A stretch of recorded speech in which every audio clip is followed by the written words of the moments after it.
En France, nous avons le déficit commercial le plus élevé de toute l'Union européenne et le plus élevé que nous n'ayons jamais eu dans notre histoire. Chose incroyable, pour la première fois dans l'histoire de France, mais quand je vous dis l'histoire de France, moi je ne vous parle pas de ces 100 dernières années, dans l'histoire millénaire de la France a un déficit de la balance agricole, c'est-à-dire des produits alimentaires. Alors la France, la principale socle de la richesse française à travers l'histoire, ce qui faisait qu'au Moyen-Âge c'était une grande puissance, c'était son agriculture. Mais aujourd'hui que Macron est réélu, il ne peut plus faire un autre mandat. Donc là, on va voir le vrai visage. Là, il peut y aller à fond, il peut nous dire les choses. Il ne risque plus rien. Vous comprenez ce que je veux dire? Et donc le vrai visage de sa politique va apparaître maintenant. Et donc je suis persuadé que nous allons vers un chaos pendant ces 5 ans, d'où pourrait sortir quelque chose de tout à fait nouveau. Bonjour Olivier Pierre Santini. Bonjour Aline, bonjour à tous les auditeurs de NTD. Je suis très heureux de vous retrouver et c'est pour moi vraiment un grand bonheur de retrouver le public et de vous retrouver à vous. Moi aussi, ça fait vraiment longtemps, ça fait presque 1 an. Ça fait plusieurs mois, oui, que je n'ai pas pu m'adonner à ces interviews sur votre antenne et avoir les débats que j'espère intéressants et qui ont pu, à mon avis, développer certaines idées auprès de votre public. Ok, donc vous êtes écrivain et politologue. C'est ça. Aujourd'hui, on va parler de la politique, on va parler du nouveau gouvernement. Ah, très bien. Et oui, tout d'abord, vous êtes aussi spécialiste du mondialisme. Absolument. Donc vous avez votre livre? Ah bien, c'est le dernier livre que j'ai publié il y a à peu près 1 an et demi, qui a eu un grand succès, qui a très bien marché, qui s'appelle Le Mirage mondialiste, et qui développe un petit peu toutes les idées qui forgent l'idéologie mondialiste, parce qu'il y a la mondialisation, c'est un fait, mais il y a le mondialisme, c'est une idéologie, et qui développe tous les moyens de communication qui s'infiltrent dans nos vies à travers les médias, le divertissement, le cinéma, le journalisme, le marketing, la publicité, tout ce qui nous influence dans ce sens est dans ce livre et j'espère que vous le lirez, ça vous donnera certainement une autre vision de tout ce qu'on vous propose aujourd'hui sur nos écrans. Ok, bon bah aujourd'hui notre sujet c'est aussi lié au mondialisme. Donc en fait Macron, tout d'abord Macron est réélu. Donc Macron a dit mandat nouveau, président nouveau, peuple nouveau et maintenant on a nouveau gouvernement. Oui. Et alors, selon vous, quelle est votre première remarque sur ce nouveau gouvernement? Je vais déjà avoir une remarque terminologique. Vous savez, quand on utilise toujours le mot nouveau, ça cache toujours quelque chose. Vous voyez ce que je veux dire? Le communisme, c'est une idéologie qui était basée sur l'idée de forger un homme nouveau. Un homme qui allait se débarrasser de l'égoïsme, du sens de la propriété, etc., pour rentrer dans une autre société. Et c'est justement parce qu'on a voulu forger cet homme nouveau qui n'existe pas et qui n'existera jamais que le communisme est devenu l'idéologie la plus meurtrière. Parce que l'homme nouveau n'étant jamais apparu, il a fallu éliminer tous les hommes qui étaient à l'avant-garde de cet homme, non pas nouveau, mais de l'homme normal. C'est-à-dire qui défend quand même ses intérêts et son individualité. Alors moi, un gouvernement nouveau, ça me fait bien sourire. D'abord, nouveau, on veut nous lancer dans quel type de nouvelle politique? C'est assez étonnant. Alors, ça voudrait dire que la politique qui a été menée pendant 5 ans n'était pas la bonne. Déjà pour commencer, puisqu'on veut faire du nouveau. Pourquoi veut-on faire du nouveau? Puisqu'on nous a expliqué que pendant 5 ans, on a géré la France au mieux de ce qui pouvait être compte tenu des circonstances. Bon, donc là on veut faire du nouveau, mais alors on veut faire du nouveau avec du vieux, parce qu'on retrouve quand même Monsieur le maire aux finances, Monsieur Darmanin à l'intérieur, un certain nombre de ministres sont toujours là, alors ont été juste déplacés d'un ministère à l'autre. La vraie nouveauté, je trouve, c'est que, alors qu'on pensait que Emmanuel Macron allait, je dirais encore, renforcer son emprise sur la droite avec de nouvelles recrues dans le camp de la droite, eh bien au contraire, on a l'impression qu'il donne une inflexion à gauche, et une gauche très spéciale, c'est-à-dire que ce n'est pas la gauche qui défend les ouvriers, ce n'est pas la gauche qui défend le pouvoir d'achat et les conditions de vie des gens, non, c'est la gauche dite wokiste, la gauche indigéniste, qui me semble bien représentée avec M. Papa Ndiaye à l'Éducation nationale, et avec Madame, je ne sais plus trop son nom, Rima Abdul Malik, qui est d'origine libanaise et qui a été nommé à la culture. Alors je trouve que ces deux ministères qui sont extrêmement importants pour tout ce qui concerne la culture et l'identité française et l'identité des jeunes, sont confiés à des personnes qui, à mon avis, n'ont pas, au fond de leur cœur, l'idée véritablement de défendre et de promouvoir la vraie culture française, la culture ancestrale, la culture traditionnelle, mais au contraire, je dirais, d'exciter toutes les tensions et les fractures qui aujourd'hui mettent en danger la cohésion de notre pays. Donc si c'est ça la nouveauté de ce gouvernement, personnellement, elle ne me convient pas. Mais justement, quand vous parlez de ce ministre de l'Éducation, qui est un wokisme, oui. Un wokiste, donc c'est quoi l'idéologie derrière? L'idéologie wokiste, c'est une idéologie qui est un des piliers sur lequel repose le mondialisme. Parce que le mondialisme veut unifier le monde en un seul peuple et au final avec un seul et même gouvernement. Mais dans l'esprit de ce mondialisme, qu'est-ce qui empêche que ce monde puisse être unifié? C'est tout simplement qu'il y a une civilisation, qui est la civilisation occidentale, qui est extrêmement puissante, qui a dominé le monde pendant des siècles, et l'idée que ce sont les Occidentaux qui ont un esprit dominateur, un esprit de maintenir une emprise sur l'ensemble du monde, et c'est ça qui empêche que cette espèce de démocratie, entre guillemets, mondiale qu'ils veulent imposer, parvienne à aboutir à ses fins. Donc le wokisme sert en fait à fracturer la cohésion et l'assurance d'elle-même de la société occidentale de manière à l'affaiblir et à la fondre dans le mondialisme. Et donc le wokisme, c'est une idéologie qui va promouvoir toutes les minorités, quelles qu'elles soient, en particulier des minorités issues de l'immigration, mais également des minorités sexuelles, religieuses, etc. Et ça vise en fait toujours à dire que toutes ces catégories-là sont persécutées encore aujourd'hui, discriminées, stigmatisées par un Occident qui se voudrait toujours dominateur, qui a toujours, je dirais, comme réflexe, celui d'une certaine sens de supériorité par rapport à tous ces gens-là. À mon humble avis, on le voit très bien dans la société actuelle, et en particulier un pays comme la France. Vous savez, le peuple français est un peuple, à mon sens, extrêmement ouvert, extrêmement généreux, extrêmement tolérant. Alors on va toujours me dire qu'il y a des gens racistes, oui, ça c'est sûr. Vous allez trouver partout des gens racistes, vous allez trouver partout des gens mauvais et négatifs, mais globalement le peuple français est l'un des peuples les plus ouverts, les plus tolérants de la planète, et c'est pourtant celui-là qui est systématiquement assigné, oui vous êtes raciste, oui vous êtes homophobe, oui vous êtes islamophobe, oui vous êtes antisémite.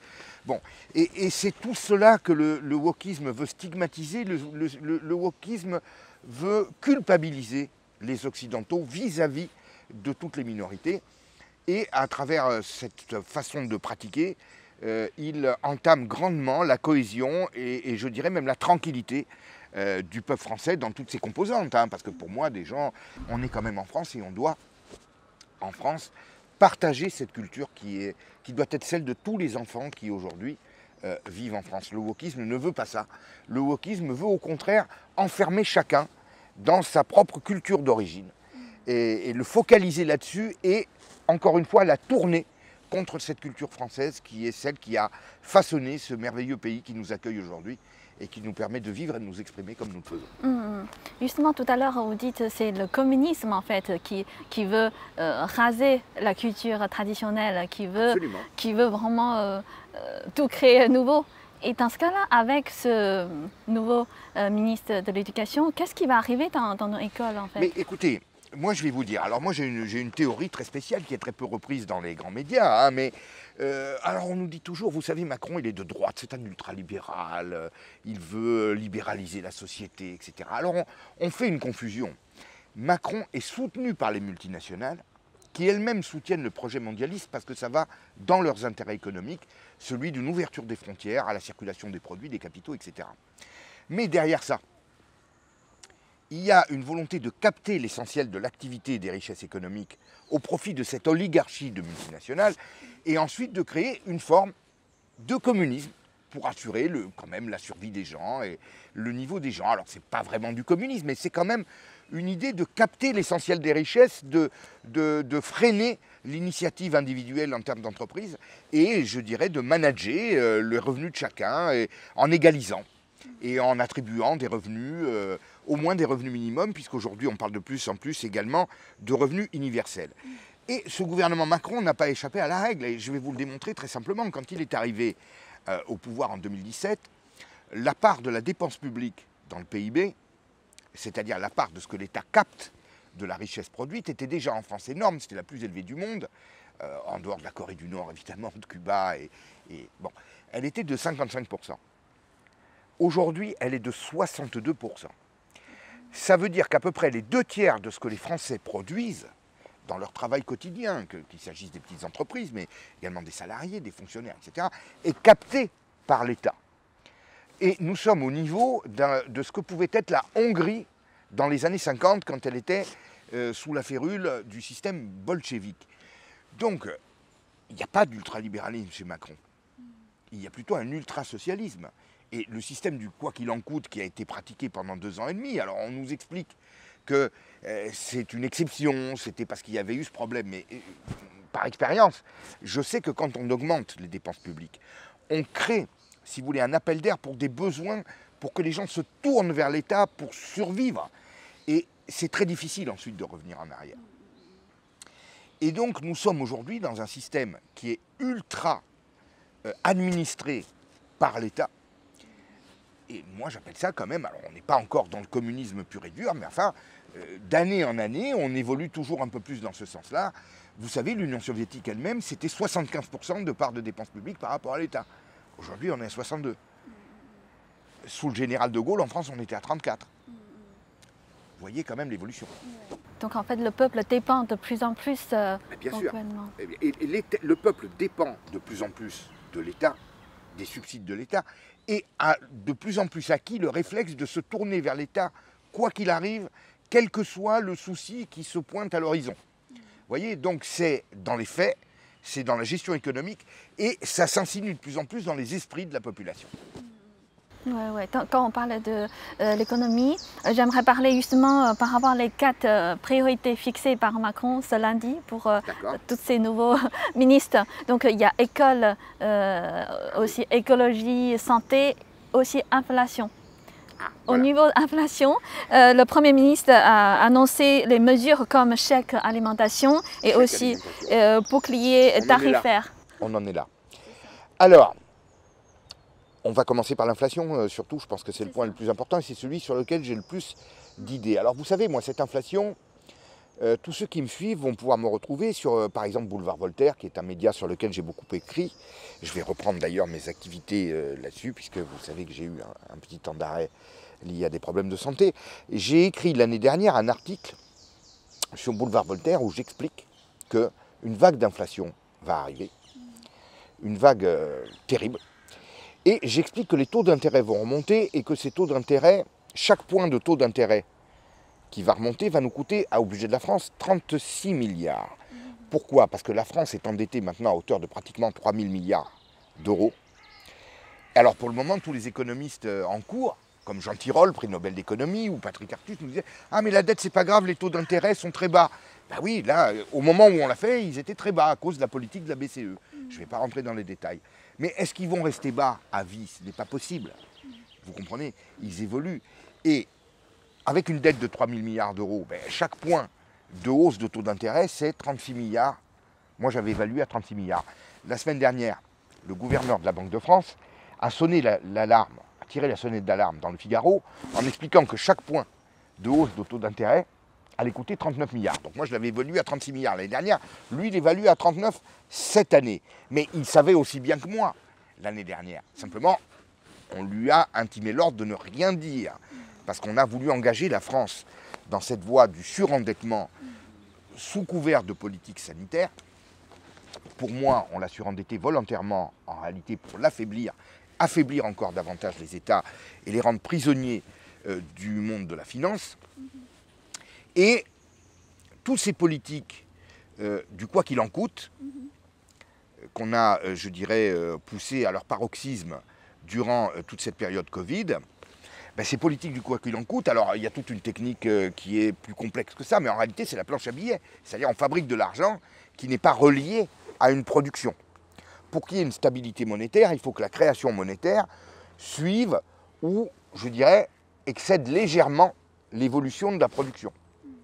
Milton Friedman disait la monnaie, c'est bien qu'il y ait 2 à 3% de création monétaire chaque année pour, je dirais, donner une incitation à la croissance. Bon, mais là on a largement dépassé, c'est-à-dire on a remplacé la production de richesse, puisqu'on a fait fermer des pans entiers de notre économie, on a remplacé la production de richesse par de la fabrication d'argent, via la dette. Et ça, c'est de la fausse monnaie, si vous voulez. Et la fausse monnaie, elle s'annule tout le temps. Elle finit par s'annuler automatiquement. C'est l'inflation. La fausse monnaie crée automatiquement de l'inflation. Donc je n'ai eu aucun mérite à l'annoncer. Le seul mérite que j'ai eu, si vous voulez, c'est de le dire, alors que visiblement tous les économistes voulaient le cacher, ils le savaient très bien, mais ils voulaient le cacher. Donc l'inflation aujourd'hui va devenir la priorité. Alors comment on traite l'inflation? Parce que là, c'est gravissime l'inflation. C'est le signe d'un cancer dans notre économie. C'est le signe que notre économie ne va pas. C'est le signe qu'elle n'est plus compétitive, c'est le signe que la production ne suit pas, c'est le signe qu'on veut maintenir de force un niveau de vie alors qu'on n'a pas la production derrière qui porte ce niveau de vie. Mais est-ce que c'est illégal en fait C'est pas illégal parce imprimer autant d'argent? C'est pas illégal, mais c'est économiquement fou. C'est économiquement totalement, je dirais, irréaliste. Vous voyez, c'est ce qui a amené quand même le nazisme en Allemagne. Le nazisme s'est imposé en Allemagne parce qu'il y avait l'hyperinflation. C'est-à-dire que les gens, l'Allemagne à l'époque était endettée parce qu'elle devait payer des réparations à la France liées à la guerre de 14, elle n'avait pas les moyens. Et qu'est-ce qu'ils faisaient? Ils imprimaient des billets. Et comment ça a fini? Les gens, pour aller acheter une baguette de pain, étaient obligés d'aller avec une boîte de billets. Vous voyez? Bon, alors on n'en est pas encore là, mais quand même, on a engagé nos pays dans la voie d'une hyperinflation.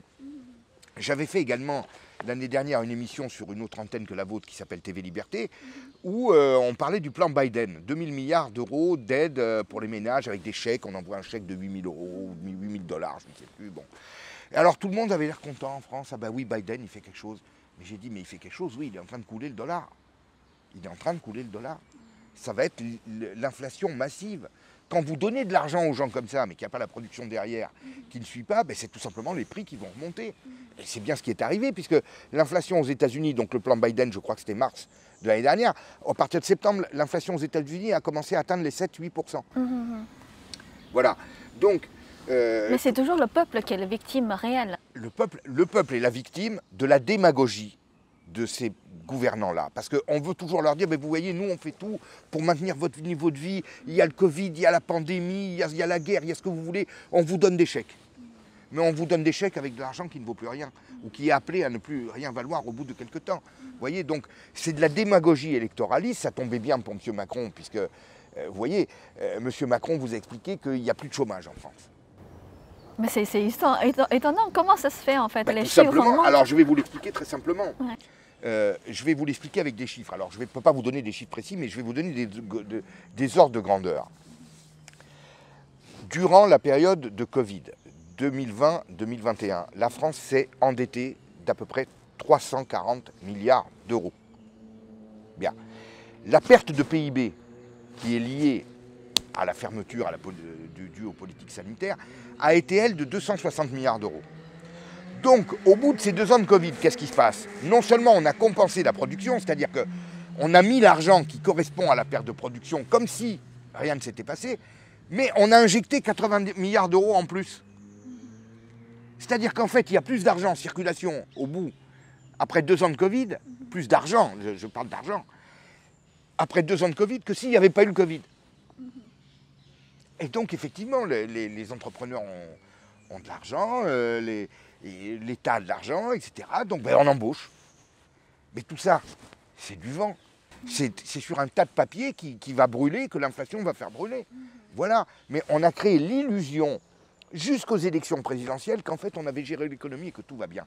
Et c'est aujourd'hui que nous allons payer, avec l'inflation et avec, je dirais, la hausse des taux d'intérêt, puisqu'on va nous demander maintenant de rembourser notre dette. Et on va nous la faire payer de plus en plus cher, les taux d'intérêt vont remonter. Pourquoi? On est surendetté, donc le risque pays est plus important et ça se manifeste par une hausse des taux d'intérêt. Donc il y a un décalage de temps. Il y a un décalage. En fait, je dirais, la bonne santé de l'économie, vous voyez, j'étais sur un lit de malade pendant des mois et j'entendais ça, mais j'enrageais de ne pas pouvoir parler. Vous comprenez, j'enrageais de ne pas pouvoir leur dire, mais comment vous pouvez dire la bonne santé de l'économie? C'est simplement qu'on a fabriqué de l'argent et qu'on a donné aux gens pour tenir le coup jusqu'à ce qu'on arrive au bout de l'échéance. Bon, l'économie, en fait, se porte extrêmement mal. Nous avons 3 000 milliards de dettes en France, et la plupart des pays d'Europe ont eu une hausse de leur dette considérable, l'Italie, l'Allemagne aussi. Bon, la dette est considérable. En France, nous avons le déficit commercial le plus élevé de toute l'Union européenne et le plus élevé que nous n'ayons jamais eu dans notre histoire. 85 milliards d'euros de déficit commercial, c'est-à-dire la différence entre les importations et les exportations. Ça veut dire que la France importe 85 milliards d'euros de marchandises en plus qu'elle n'exporte. Donc tous les ans, c'est 85, enfin ces années, c'est 85 milliards d'euros qui quittent la France et qui vont dans les caisses des industriels d'autres pays, en particulier la Chine ou d'autres pays industrialisés, y compris de l'Union européenne, puisqu'on est en déficit même vis-à-vis d'autres pays de l'Union européenne. Et ce déficit commercial, c'est la preuve que nous avons une compétitivité qui s'est effondrée. La désindustrialisation de la France ne cesse de s'accentuer, malgré les bonnes intentions déclarées par Macron, qui voulait faire revenir des industries en France. Mais pourquoi voudriez-vous qu'elles reviennent pour payer les dettes d'un État surendetté? Pourquoi les usines vont s'implanter pour payer, alors qu'elles savent très bien que la France est surendettée, qu'il va falloir payer tout ça? Ça ne tient pas debout. Vous voyez ce que je veux vous dire? Donc, alors, chose incroyable, pour la première fois dans l'histoire de France, mais quand je vous dis l'histoire de France, moi je ne vous parle pas de ces 100 dernières années, dans l'histoire millénaire de la France a un déficit de la balance agricole, c'est-à-dire des produits alimentaires. Alors la France, la principale socle de la richesse française à travers l'histoire, ce qui faisait qu'au Moyen-Âge c'était une grande puissance, c'était son agriculture, à cause évidemment de son savoir-faire et puis de l'espace agricole qu'elle a, du climat, etc. L'agriculture française aujourd'hui, pour la première fois, est en déficit, c'est-à-dire qu'on importe des denrées alimentaires alors que nous sommes le pays agricole par excellence dans le monde. Mais ça veut bien dire qu'il se passe des choses qui vont très mal. Mais qu'est-ce qui se passe alors pour Très simplement, je vous le répète, on ne soutient pas la production. La production est handicapée par les charges sociales, les charges fiscales qui sont liées à l'augmentation de la dépense publique, puisque l'État veut s'occuper de tout, veut donner des chèques à tout le monde, il faut bien prendre l'argent. L'argent, on le prend à ceux qui produisent, c'est-à-dire aux entreprises.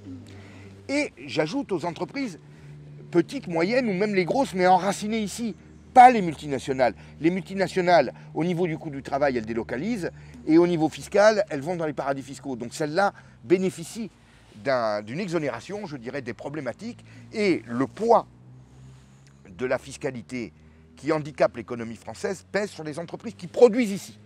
C'est ce qui est produit ici qui est surtaxé. Les multinationales, elles, échappent à tout. Il y a une distorsion de concurrence en plus. C'est-à-dire qu'on broie l'entreprise qui embauche et qui emploie ici au profit de multinationales qui bien souvent font leurs affaires ailleurs.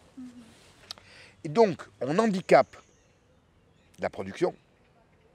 Et avec l'argent recueilli, on distribue aux gens pour qu'ils consomment, qu'ils maintiennent leur consommation.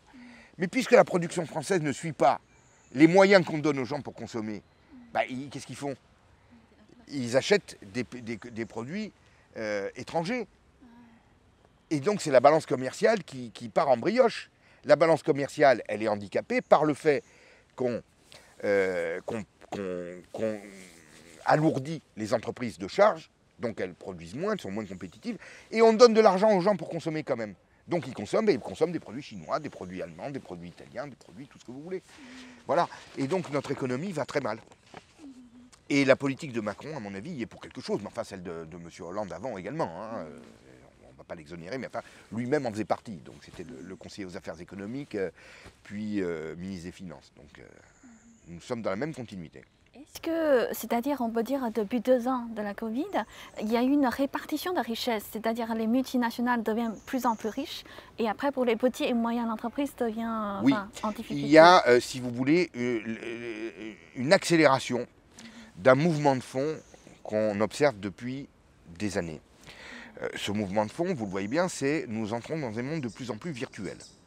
C'est-à-dire que de plus en plus, les gens sont captés par les écrans, livrent leur vie sur les réseaux sociaux, achètent directement via les plateformes de vente en ligne, numérisent. Alors, on ne peut pas aller contre ça, parce que c'est une évolution technologique qui fait qu'il y a un service, et c'est un service qui, par exemple, des fois, on va acheter sur Amazon ou sur d'autres. Bon, ouais. Tout ça, bon, on ne peut pas l'empêcher, je veux dire, on n'est pas contre.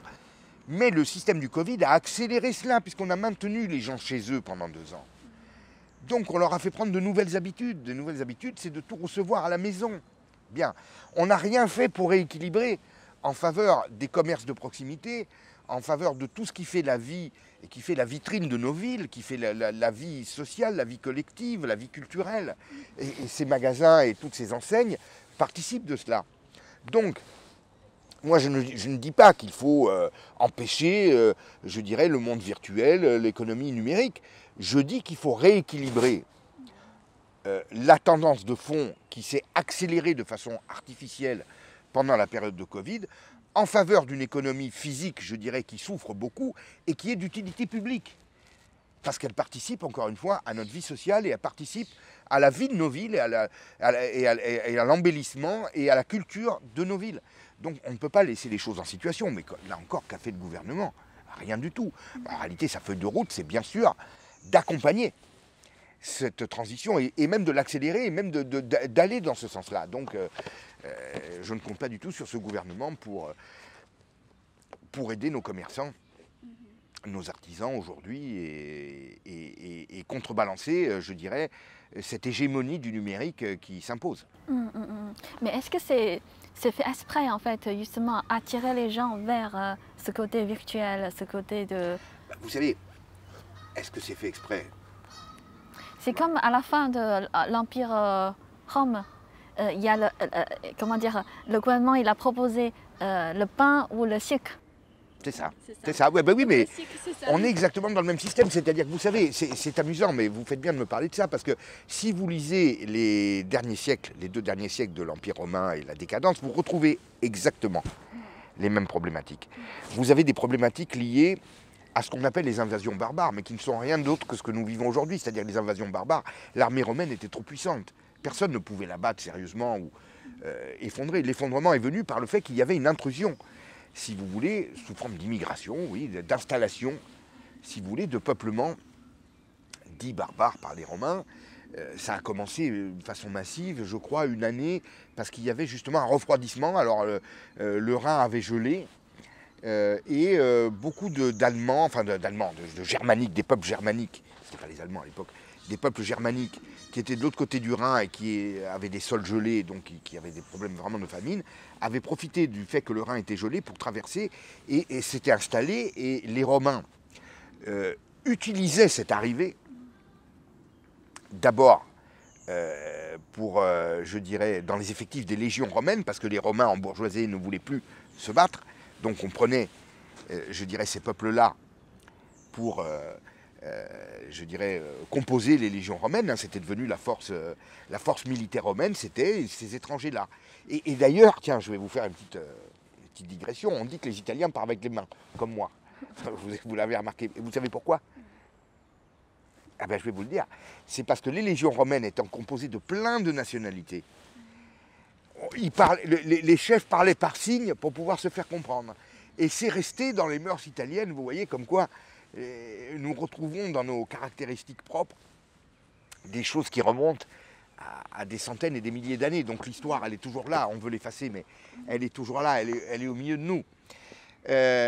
Donc on retrouve ces caractéristiques-là.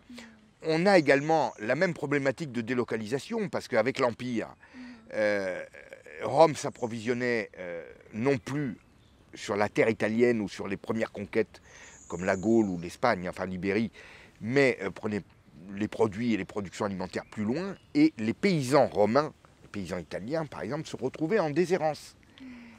Ils n'avaient plus, on ne les utilisait plus, on prenait des esclaves d'ailleurs, on faisait venir les produits d'ailleurs.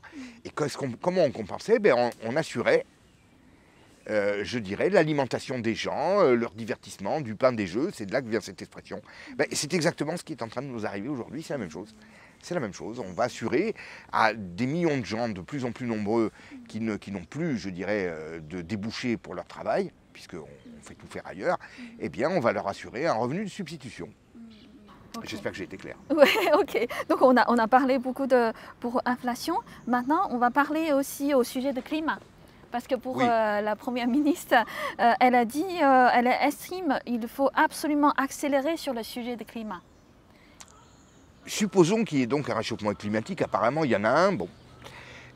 Mais il serait lié à l'activité humaine. Mais dans ce cas,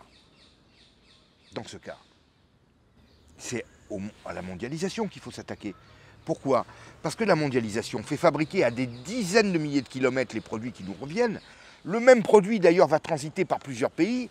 Les coûts de transport sont considérables, puisque le produit va, au lieu que nous ayons une production locale qui va venir d'un coin de France ou d'Europe, bon, on fait venir à des milliers de kilomètres tout ça porté par des porte-containers gigantesques qui sont les plus gros pollueurs qui puissent être, n'est-ce pas? Le même produit va passer de Chine à Taïwan, de Taïwan en Thaïlande, il va revenir aux États-Unis, être réexporté vers l'Europe. Enfin, tout ça a un coût énorme en termes de dépenses énergétiques, mais qui en parle?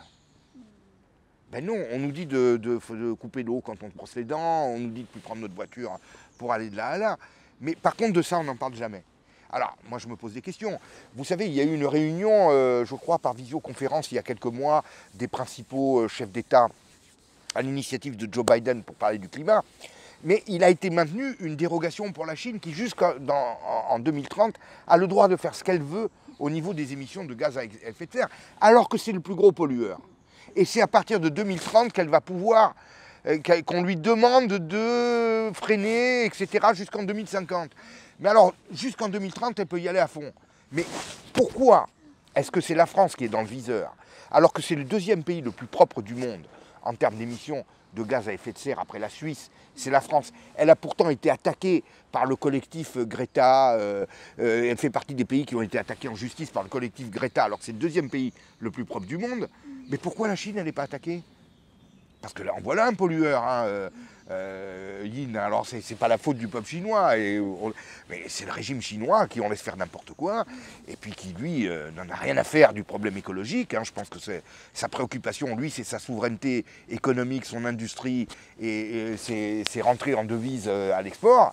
Et pour polluer, il pollue. Et je pense que vous êtes bien placé pour nous dire qu'il y a certainement des zones industrielles où les gens, on ne voit pas le ciel. On ne voit pas le ciel. Ah, ouais, les gens tombent malades à cause des épanchements acides, à cause, je dirais, de l'air qui est vicié. Bon, ben là, on est vraiment en face d'un problème écologique, mais tout le monde s'en fiche. C'est hors de notre vue, c'est pas notre problème, et on nous focalise sur nous. Donc il faut prendre notre vélo, nous, ici, mais le fait que je prenne mon vélo au lieu de prendre ma voiture, ça va économiser quoi? Est-ce que c'est ça qui va sauver la planète? Par contre, moi, j'aurais aimé qu'on reparle d'une reconfiguration des circuits économiques mondiaux et qu'on resserre l'essentiel de nos approvisionnements sur notre pays et les pays voisins, comme les pays d'Europe, de manière à éviter que les produits transitent par 1000 destinations à travers des mastodontes qui sont extrêmement polluants. Donc moi, je croirais à toutes ces questions-là et à l'impératif le jour où on proposera cette politique qui, elle, est la vraie politique efficace pour lutter contre la pollution, pour lutter contre les émissions de gaz à effet de serre. Mais je ne suis pas persuadé du tout que c'est cette politique-là que le gouvernement Macron va engager. Je pense que ça va être une politique de persécution du peuple français et de persécution des industriels français, les peu d'industriels français qui résistent à tout le mal qu'on leur impose. Eh bien, je pense que c'est eux qui vont en prendre une couche en plus. Donc je ne crois pas à cette politique.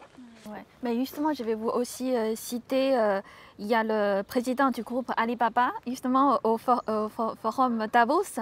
Donc il a dit ils sont en train de développer un outil de suivi de l'empreinte carbone pour surveiller ce qu'on achète, ce qu'on mange et comment on voyage.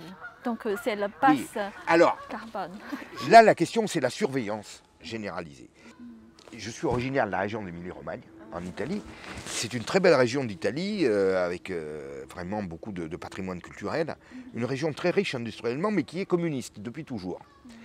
Ça, c'est un petit peu, je dirais, les particularités de la vie politique italienne qui est toujours un peu farfelue, on va dire.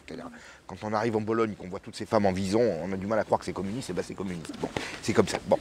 Et qu'a décidé la mairie de Bologne, eh bien, de mettre en place un système de crédit, un système de... Crédit social? Oui, crédit social, oui. À l'instar de la Chine. Donc c'est une région communiste et qui copie le régime communiste chinois à travers le crédit social. Alors je pense que les sanctions ne seront pas les mêmes, ça va être fait d'une manière plus soft, hein. C'est toujours pareil en Occident. Mais ça veut bien dire que c'est le système chinois qui inspire aujourd'hui et qui est dans l'air du temps. Et il est dans l'air du temps, pourquoi? Parce qu'il est puissant, parce qu'il est fort, parce que c'est lui qui aujourd'hui maîtrise la richesse, c'est lui qui produit, c'est lui qui donne le là. Et il y en a qui s'en inspirent, et en particulier des gens qui se sentent proches idéologiquement de ce système-là. Donc, nous, citoyens, notre vie privée est complètement évaporée. Nous sommes surveillés par des caméras, et si je crache dans la rue, ou si je jette un papier par terre, on va m'enlever des points pour ci, pour là, on va me remettre. Alors au contraire, si j'ai d'une vieille dame à traverser, on va me remettre d'autres points, etc. Mais dans quel monde vivons-nous? Mais moi, j'ai envie de vivre tranquille, j'ai pas envie d'être pisté matin, midi et soir pour qu'on sache ce que je fais, où je vais, etc. Et je pense que beaucoup de gens, c'est comme nous. Et alors maintenant, nous allons être pistés également pour savoir qu'est-ce qu'on consomme en termes d'énergie, etc., etc. Alors est-ce qu'on va nous dire également, ah ben oui, ben là vous mangez trop, ah vous fumez, ah ben là on va vous enlever des points, vous coûtez cher à la sécurité sociale, vous allez attraper une maladie cardiovasculaire, arrêtez de manger un hamburger, arrêtez de manger des pâtes à la bolognaise. Mais c'est fou, c'est fou. Et effectivement, c'est ce monde-là. Il faut bien comprendre que c'est ce monde-là que le Forum de Davos et toutes ces équipes-là sont en train de promouvoir un contrôle des populations par voie numérique, avec un système de sanctions derrière, et par le biais de l'évanouissement de notre vie privée, par le biais d'une surveillance permanente et constante. C'est cauchemardesque. Et c'est ce qu'avait anticipé Aldous Huxley ou George Orwell, et donc c'était de l'anticipation, on disait, mais non, nous y rentrons de plein pied. Donc comme quoi, en fait, c'est vrai que le mondialisme et le communisme, vraiment, il y a des points communs. Il y a des points communs. La différence, encore une fois, c'est que c'est piloté non plus par les États, mais par des entreprises privées.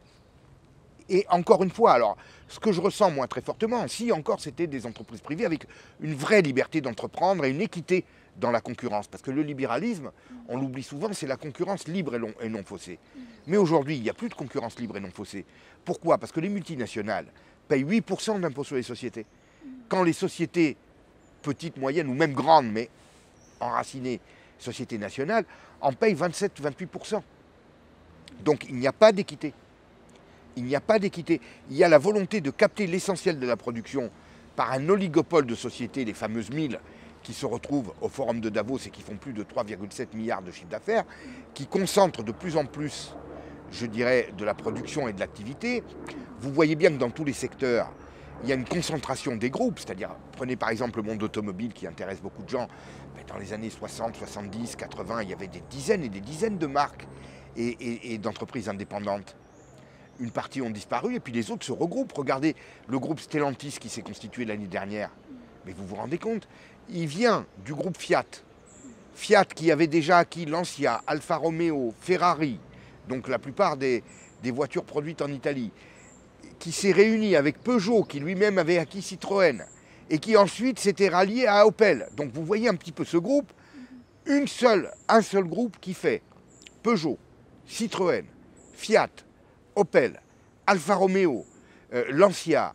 Bon, je veux dire, on va se retrouver avec 6 ou 7 grands groupes automobiles dans le monde, pas plus, on y est presque déjà. Hein. Vous voyez ce que je veux dire? Donc, ils sont quelques-uns à tenir le marché. Et c'est ces gens-là qui veulent aujourd'hui piloter le monde et s'entendre probablement. Parce que vous savez, quand il ne reste plus que quelques acteurs sur le marché, il y a déjà une très grande influence, je dirais, sur le marché. C'est-à-dire on manipule les consciences des gens à travers le marketing pour les orienter vers ce qu'on veut. Vous avez moins de diversité. Vous savez, aujourd'hui, les voitures, les composants des voitures sortent des mêmes usines. C'est-à-dire que ce soit une Mercedes, que ce soit une Fiat, que ce soit une Peugeot, la plupart des pièces viennent des mêmes usines, c'est les mêmes composants. Et donc on perd en diversité, on perd en concurrence, on perd, je dirais, il y a même au niveau des prix des ententes qui de plus en plus apparaissent pour léser le consommateur. Donc nous entrons dans un système où les grandes entreprises contrôlent tout et vont imposer forcément le maintien à flot de consommateurs, parce qu'ils ont également besoin de consommateurs pour acheter leurs produits. Vous voyez, et donc ils vont organiser ce système de répartition des richesses pour que tout le monde ait de quoi consommer. Mais justement, quand je pense à ça, est-ce que les mondialistes, quel que soit dans le gouvernement ou dans les grandes entreprises, ils sont en train de justement essayer d'imposer leurs règles à travers toutes les organisations internationales, c'est ça? Comme C'est ça. OMS ou l'ONU ou l'Union européenne? ONU, l'Union européenne, hein, qui est vraiment le premier laboratoire, je crois. Le vrai laboratoire de la gouvernance mondiale, c'est l'Union européenne. C'est comme ça qu'il voudrait que ce soit gouverné. C'est-à-dire un gouvernement de technocrates, avec un parlement qui est là, mais qui a très peu de pouvoir, qui ne peut même pas discuter des détails des postes de dépenses. Vous voyez, ils votent le budget en bloc. Très peu d'accès à la vraie information, comme on l'a vu lors du traité TAFTA. Vous savez, j'ai fait une conférence au Parlement européen il y a 3 ans. Au moment où on discutait du traité TAFTA de libre-échange avec les États-Unis, des députés européens m'ont dit que pour qu'ils puissent consulter le projet de traité, qui était enfermé dans une pièce à double tour avec un coffre-fort, etc., il fallait prendre rendez-vous 3 semaines à l'avance. Ils avaient droit à une demi-heure de consultation. Ils ne pouvaient pas prendre de photos. Ils ne pouvaient pas faire de photocopies. Ça, c'est les représentants du peuple, comment ils sont traités par la direction de la technocratie de Bruxelles. Donc vous voyez, ça, c'est la démocratie promue par l'Union européenne, qui est le laboratoire de ce futur gouvernement mondial voulu par Davos. C'est-à-dire une démocratie de façade. Voilà, un espèce de pouvoir de consultation, quand on veut bien. C'est-à-dire comme ces organisations internationales ne sont pas élues par le peuple, c'est-à-dire en gros, il y a plus, liberté et la démocratie, c'est vraiment mis en cause en fait. Largement mis en cause, mais vous savez, Yin, déjà la démocratie et la liberté, ce n'est pas que la liberté individuelle, c'est la liberté d'un peuple. On se représente comme un peuple. Moi, ma liberté, effectivement, c'est de me balader dans les rues, de dire ce que je veux, de pouvoir m'exprimer à votre micro, de faire ce que je veux, avec qui je veux, etc. De sortir le soir, de ne pas sortir le soir, de regarder telle émission de télé, de regarder tel film. Bon, ça, c'est ma liberté individuelle. Mais après, c'est la liberté de notre peuple de choisir une politique. Mais pour que ces libertés s'expriment, il faut que le peuple existe, il faut que le peuple se reconnaisse comme tel, et il faut que le peuple ait les moyens d'avoir sa politique. Vous voyez ? Et la démocratie en France a toujours fonctionné parce que nous nous reconnaissons comme un peuple. Vous voyez, moi qui suis qui vote en région parisienne, si par exemple les Bretons votent contre moi et votent pour autre chose que ce que je voudrais, mais je les reconnais comme mes frères en tant que peuple, bon ben on s'accommode. Mais au niveau mondial, est-ce que ça peut marcher ça? Ça ne peut pas marcher. Déjà au niveau européen, ça ne marche pas. On vous parle des intérêts, les Allemands défendent leurs intérêts, les Italiens défendent leurs intérêts, les Anglais défendent leurs intérêts, d'ailleurs maintenant ils sont partis parce qu'ils trouvent qu'ils ne sont pas assez bien défendus, etc., etc. Ça ne peut pas marcher, parce que les peuples européens, nous sommes des peuples frères, mais nous ne sommes pas le même peuple. Et donc, nous avons forcément des intérêts communs, parce que nous allons de plus en plus vers un système de blocs de civilisation qui s'affrontent. Donc nous avons besoin, je dirais, de traiter avec nos partenaires européens pour relever les défis que d'autres civilisations nous imposent, d'autres civilisations de plus en plus puissantes, comme la civilisation chinoise par exemple. Mais nous ne pouvons pas partager la même politique. Nous avons besoin, chaque pays, d'avoir notre politique différente pour gérer notre quotidien, pour gérer nos affaires. Et nous ne voulons pas être alignés sur l'Allemagne par exemple. Nous ne voulons pas, les Français ne veulent pas avoir un calendrier politique qui s'aligne sur celui de l'Allemagne. Ils ne veulent pas, parce qu'on ne se reconnaît pas comme des Allemands. On est alliés des Allemands, on est amis des Allemands, on doit avancer avec les Allemands sur certains sujets importants. On doit éventuellement être capable de se rassembler avec les Allemands, les Italiens, les Espagnols, les Hollandais, etc. pour se défendre si notre civilisation est attaquée. Mais on ne partage pas notre politique quotidienne. Or, nos pays font tout le contraire. C'est-à-dire qu'on essaye de les emprisonner dans une politique commune dont elles ne veulent pas. Par contre, elles ne sont pas capables de se réunir pour se défendre, comme par exemple ça a été le cas au lendemain des attentats du Bataclan à Paris du 13 novembre, où on n'a pas été capable de mettre en place une coalition pour lutter contre le terrorisme islamiste international. La France, M. Hollande, a été voir la plupart de ses partenaires européens pour mettre en place une coalition pour lutter contre ça. Ils n'en ont pas voulu. C'est votre problème. Alors que ce n'est pas que le problème de la France, on le sait très bien. N'importe quel pays peut être touché et a été touché par le terrorisme. Mais c'est chacun pour soi dans ce domaine-là. Donc on fait tout le contraire de ce qu'on devrait faire. Et tout à l'heure, on a parlé des 3 priorités. Donc, on a parlé école, inflation, aussi écologie. Et maintenant, il nous reste juste pour la santé. Donc, Macron, il veut, comment dire, il veut renforcer le rôle de l'OMS. Et il a parlé d'une santé mondiale, une seule santé mondiale. Je vais vous dire, je suis heureux qu'il parle comme ça, parce que ça fait des années que je parle de cette politique mondiale et de ce gouvernement mondial qu'on veut mettre en place. Et les gens me disent, bon, ben tu rêves, tu vas voir, tu vas chercher des choses qui n'existent pas, etc. Mais aujourd'hui que Macron est réélu, il ne peut plus faire un autre mandat. Donc là, on va voir le vrai visage. Là, il peut y aller à fond, il peut nous dire les choses. Il ne risque plus rien. Vous comprenez ce que je veux dire? Et donc le vrai visage de sa politique va apparaître maintenant. Jusqu'à présent, tout a été fait pour se maintenir à flot dans la tempête. Et alors là, il a été brillant, je dirais, pour arriver à maintenir sa candidature et je dirais sa crédibilité en tant que président après tout ce qui s'est passé entre les gilets jaunes, le Covid, les problèmes financiers, etc. Il a tenu le choc en tant que dirigeant politique, non pas pour préserver la France, mais pour préserver sa crédibilité de candidat à venir. Aujourd'hui, il peut y aller à fond. Sa politique, c'est le wokisme. Politique culturelle de la France, politique éducative, c'est le wokisme. Sa politique énergétique, c'est l'alignement de la France sur, je dirais, les priorités de baisse des émissions d'énergie qui vont être encore une contrainte supplémentaire contre notre économie et qui va aller à l'encontre de la souveraineté industrielle dont il a fait porter les louanges il y a 2 ans. Bon. Maintenant, Macron nous dit que pour ce qui est de la santé, il faut s'aligner sur les directives de l'OMS. Alors qu'on soit très clair, moi je pense que l'OMS est utile. Je pense qu'il faut une institution internationale de santé parce qu'il y a des épidémies qui peuvent se répandre et qu'on peut donner, je dirais, des conseils et des recommandations. Et puis qu'on peut aussi favoriser quand même une coopération entre les pays parce que c'est évident que des questions d'épidémie touchent des pays plus pauvres qui ont besoin aussi d'une assistance. Et moi je suis pour qu'on aide les pays pauvres quand ils sont vraiment dans la difficulté et que ça peut en plus avoir des retombées sur nous. C'est normal. Et il faut le faire. Il faut que l'OMS coordonne ces politiques. Mais l'OMS n'a pas à dicter une politique. Vous comprenez, c'est différent d'avoir l'OMS qui réunit des chefs d'État qui viennent avec leurs idées pour essayer d'aider des pays en difficulté ou pour essayer de parer une pandémie. Et à travers, je dirais, cet aéropage de peuples qui arrivent avec leur vue, eh bien, on trouve un compromis, c'est une chose. Mais avoir une institution internationale qui vous dit, ah ben, il faut faire comme ça, et tout le monde doit s'aligner dessus, ben ça, c'est la mise en place du gouvernement mondial, au moins au niveau de la politique sanitaire. Alors, moi, je suis contre, parce que moi, je défends d'abord la France, et je pense que la France doit avoir sa politique sanitaire propre.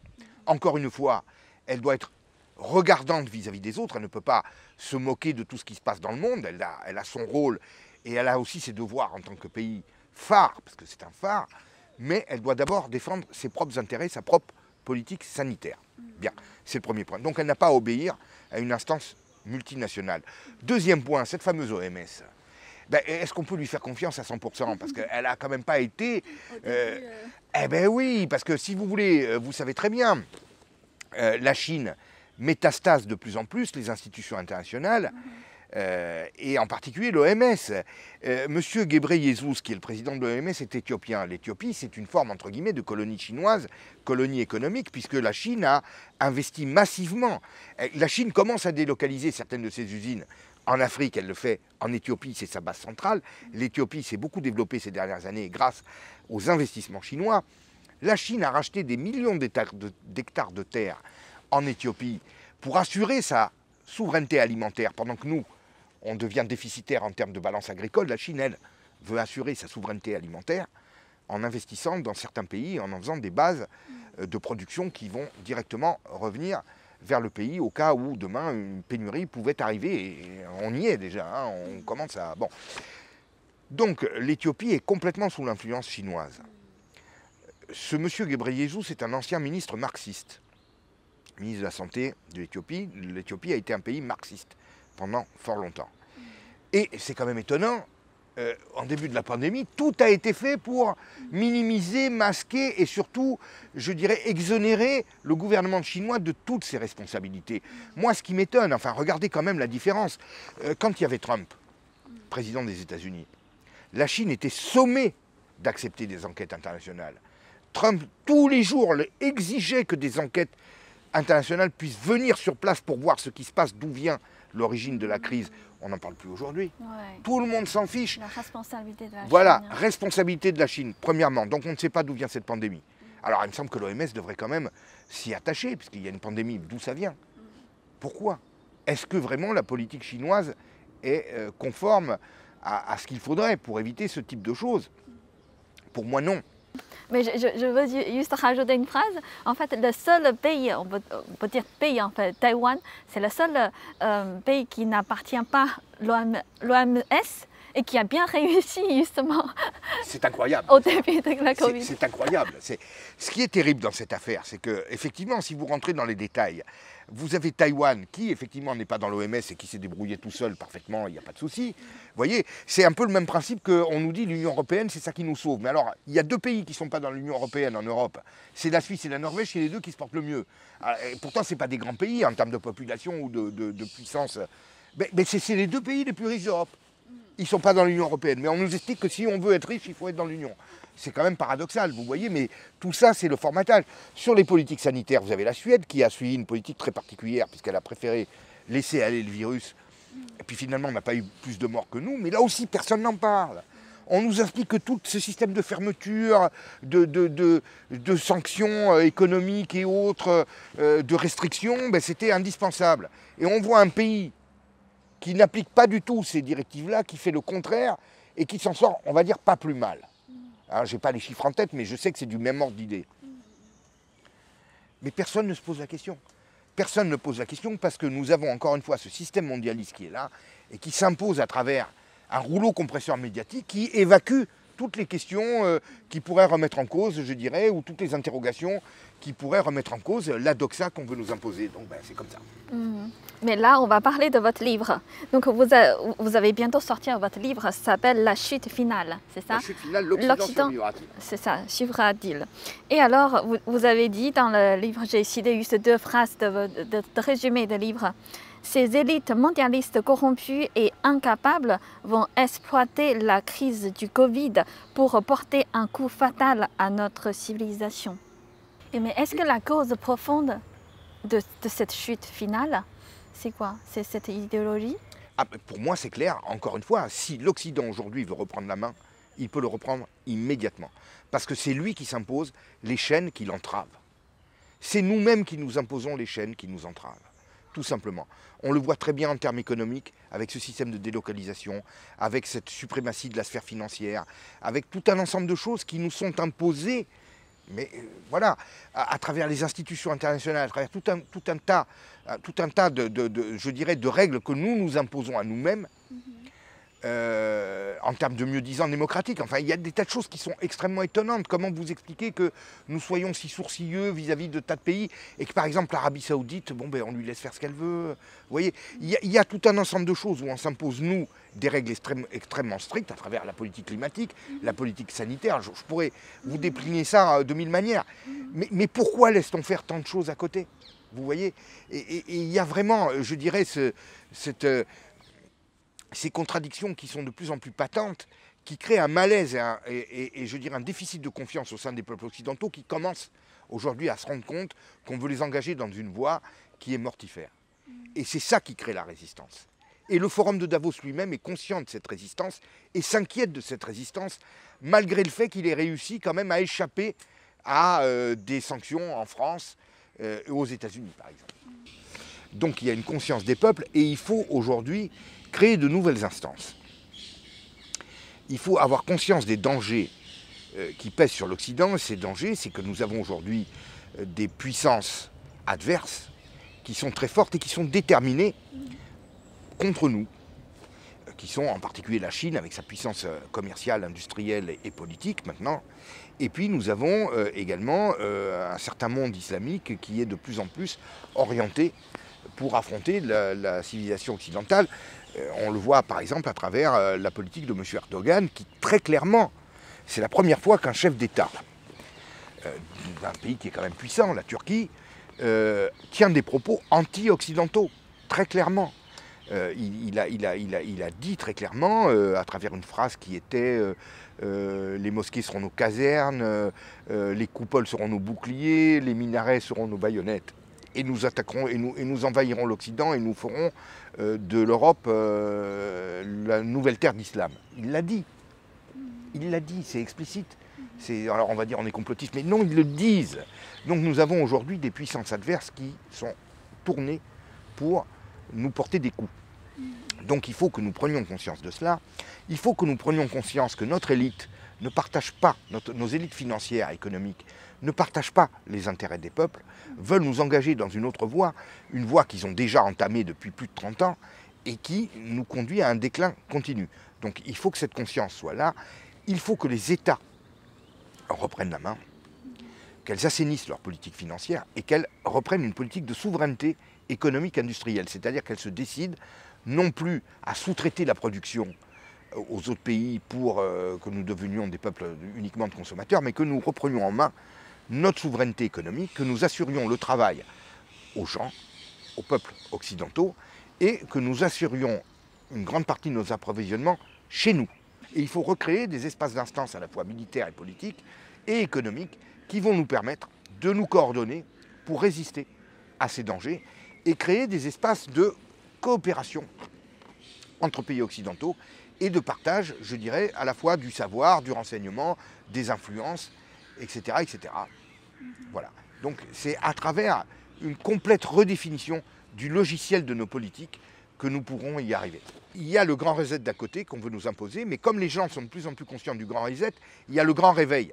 Parce que j'explique dans tous mes livres que le mondialisme souverainiste, et les populistes, appelez ça comme vous voulez, et cette lutte, elle est de plus en plus à visage découvert. Et les populistes ont de plus en plus de poids, qu'on le veuille ou non, même s'il y a des vicissitudes qui font qu'on a perdu, mais notre poids ne cesse de se renforcer à un point. Vous savez, quand Macron est arrivé au pouvoir en 2017, il a dit dans 5 ans, l'extrême droite, on n'en parle plus. On est d'accord? Bien. Et ce qu'il appelle l'extrême droite a fait 35% au premier tour. C'est du jamais vu. Et si vous prenez bloc par bloc politique, vous avez la gauche qui a fait 30%, vous avez son bloc à lui qui a fait 27%, si je ne m'abuse au premier tour, et puis vous avez la fameuse extrême droite qui a fait 35%. Donc elle n'a pas disparu, elle s'est renforcée comme jamais. Vous voyez? Mais il y a encore des blocages dans les esprits qui font que on n'est pas encore en mesure de s'emparer du pouvoir, pas aujourd'hui. Mais à ce train-là, ça va bien finir par arriver. Encore une fois, ce qu'on appelle l'extrême droite, parce que pour moi, ce n'est pas l'extrême droite, hein. C'est la résistance au système mondialiste. Voilà. L'extrême droite, c'est le mot qu'il utilise pour essayer de discréditer ce système-là. Donc on résume aujourd'hui, notre sujet, c'est le nouveau gouvernement. Quand... Ah oui, on a les canards, ils participent au débat.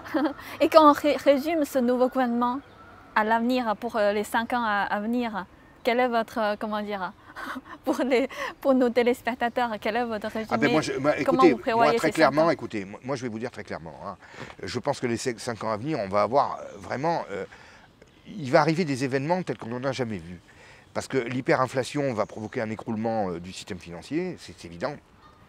Parce que tout le système financier est soutenu par des liquidités qu'on a émis en masse, un endettement gigantesque. Le monde entier, d'ailleurs, n'a jamais été aussi endetté. Et donc tout ça, c'est de la monnaie qui, encore une fois, va s'éliminer d'une manière ou d'une autre, qui va provoquer un écroulement. Bien. La politique que va mener la France pour lutter contre l'inflation, pour essayer de parer tout ça, va provoquer vraiment des révoltes qui vont faire passer le gilet jaune pour une gentille petite manif de quartier. Vous voyez ce que je veux dire? Je pense qu'on va vraiment... Et on va avoir également, au fur et à mesure que l'Occident s'affaiblit, je dirais, une offensive de plus en plus forte des puissances adverses, qui vont manifester de plus en plus fort leur volonté de s'emparer de la gouvernance mondiale. Parce que cette gouvernance mondiale qui voudrait être une gouvernance collégiale, amicale, entre tous les pays, qui coopèrent voilà, dans le commerce, mais il y a des puissances qui ne veulent pas que ce soit comme ça. La Chine, elle a envie que ça lui profite à elle seule et que ce soit elle qui supplante l'Occident dans le gouvernement mondial. Vous voyez, et d'autres puissances sont sur la même logique, je dirais. Et donc, je suis persuadé que nous allons vers un chaos pendant ces 5 ans, d'où pourrait sortir quelque chose de tout à fait nouveau. Ok, merci beaucoup Olivier. Merci Yin. Si on veut s'amuser un petit peu, on m'a fait hier sur TV Liberté cette petite caricature. Alors, moi je la trouve pas ressemblante. En tout cas, Mais même ma femme a dit que oui. J'ai dit au dessinateur sur le plateau, ma femme elle va venir, elle va vous arracher les cheveux. Et non. ok, mais prenez soin de vous et à bientôt. Merci, merci à NTD, merci à tous vos auditeurs. C'est vraiment pour moi une grande émotion de vous retrouver. Moi aussi. Merci Voilà. beaucoup, Olivier.